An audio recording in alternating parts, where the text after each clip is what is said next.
The Pattaya City Expats Club is a non-profit social organisation and our speakers are volunteers. The club as such assumes no responsibility or liability for the professional reputation of or the quality of services provided by the speaker today. And now we have the legal corner with Kelvin Banfield. Come on up, Kelvin. So today, there's our disclaimer, so we don't endorse anything. It's just for entertainment purposes. Now we're going to talk about defamation. A suggestion from Ren, which was rather timely, I thought, for what just happened during the week. First of all, we'll go through some of the things. Defamation. Lèse-majesté is the law in Thailand, which is where you don't slag off the royalty because you'll get into serious problems. And so don't do it.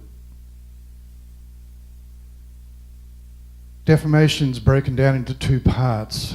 One is criminal, which means that you want to put someone in jail. And the other one is civil, where you want money. So it basically breaks down to those two things. Civil, normally no jail time, and criminal is jail time. You could get fined as well, but it's not really worth going up that way.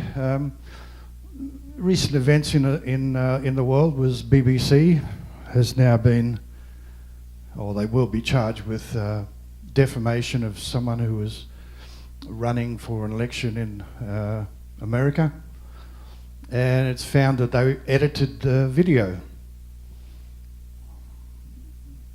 And a big company like that, now the top of the BBC has resigned. They're going into damage mode because when you fine a company like that $1 billion, that's a serious step back. They may not recover from this, but we'll just see what happens. I'm trying to be diplomatic here. Okay. The Thai constitution guarantees your liberty to express opinions, speeches, writings, and art. So it's guaranteed. But it's how you broach this sort of thing. They can pull back everything for national security and public order, so you can't put out things like, today we're going to riot, we're going to do this and all that sort of stuff. That freedom of speech can be overruled by your restrictions on national security, which is what they normally pull out. Just a few examples. Google review, resort and food, like Brad's doing these foodie reports. Great, they're all positive and all the rest of it. But some people, they go out and they say they didn't have a good meal, and they slag people off on Google, and their 5-star rating drops, so they get all offended and they start to charge people with, or try to charge people with defamation. Now, just quickly, I was in a resort in Koh Chang recently, and I paid a lot because I got a suite and it was supposed to have all these things. So when I arrived, that didn't appear, and I was really a bit upset about it.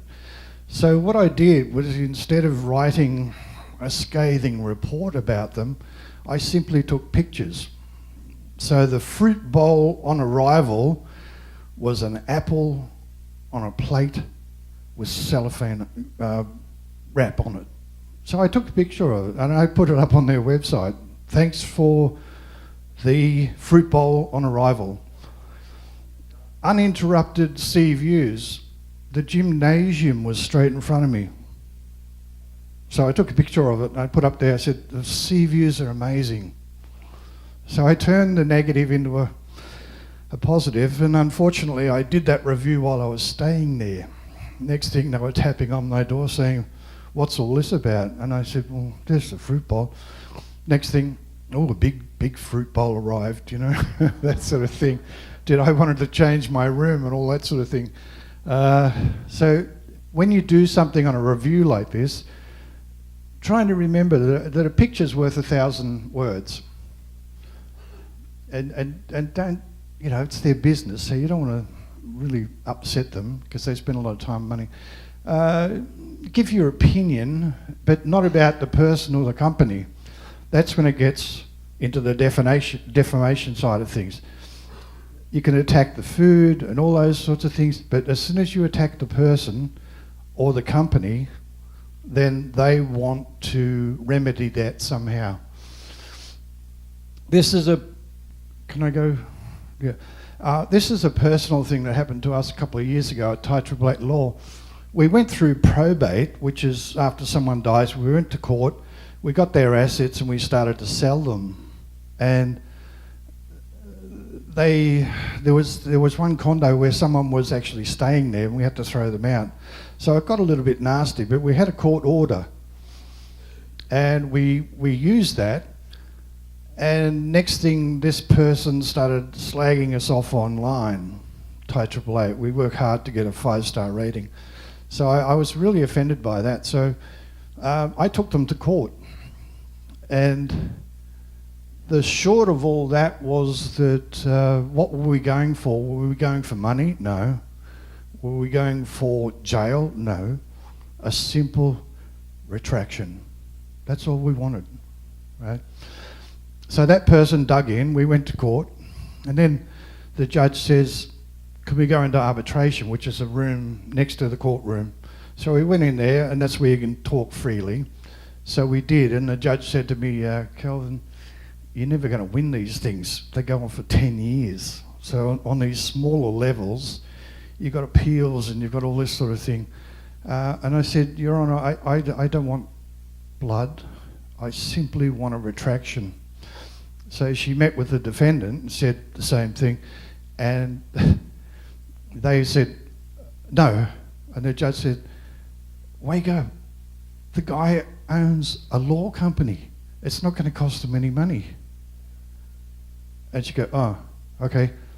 So the judge says, can you write the retraction letter? And I did, very carefully without anyone losing face, but we got that.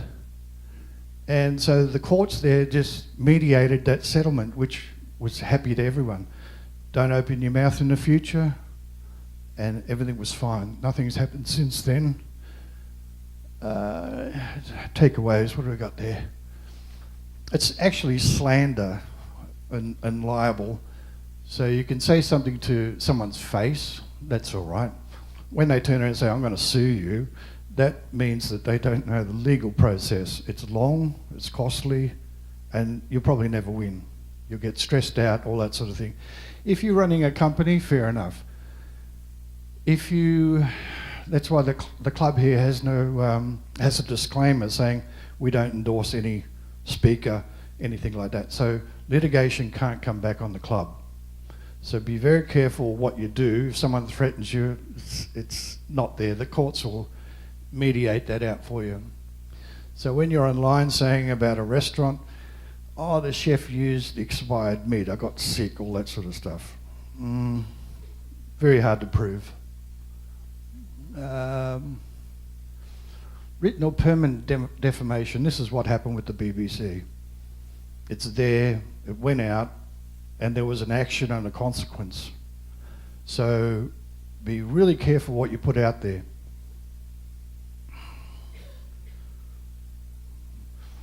All right, you get the picture. Now, next week, I haven't talked to Ren yet, but next week I won't be here. Is it true that the truth is not a defence in Thailand as much? So you can say something bad about somebody that's true, or you write it online, whereas in some countries the truth is a defence. That's what actually happened. But in Thailand, the truth is not so much of a defence. Yeah, if you were in the States, for example, if you say something, then the company really has to prove that what you were saying was wrong. Here, it's the other way around. You can say something and then that person has to justify it to the courts, which is what happened with us in probate.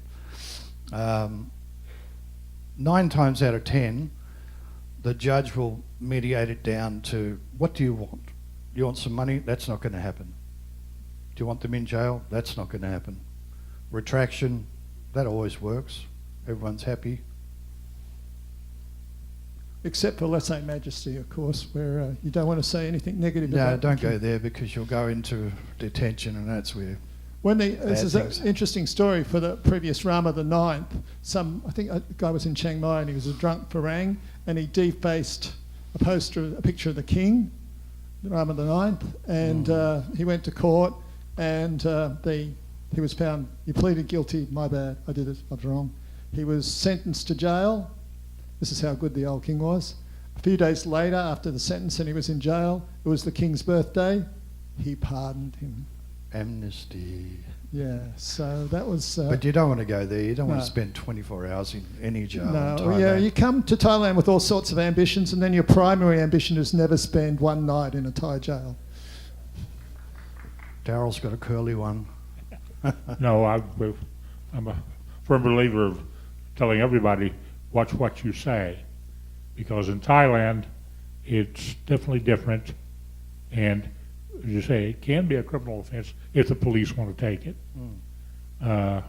It is, of course, civil, but for example, during our open forum, when we ask people to comment, we tell you don't say anything bad.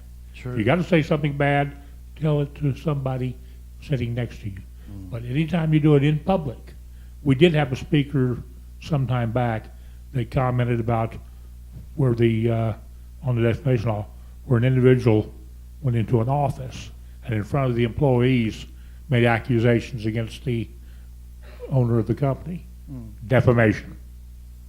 So just don't say it in public, or as Kelvin said, if you don't have put the a money, positive tone on it. I forget the company, but they were a pineapple canning company, and all of the workers sued them for extra money and time and all that sort of thing. And the company, they're $1 billion company, they just turned around and put a defamation suit against the workers, and everything got retracted anyway. All right, thank you, Brad. And a big thank you, because these are all important issues, really important issues in Thailand.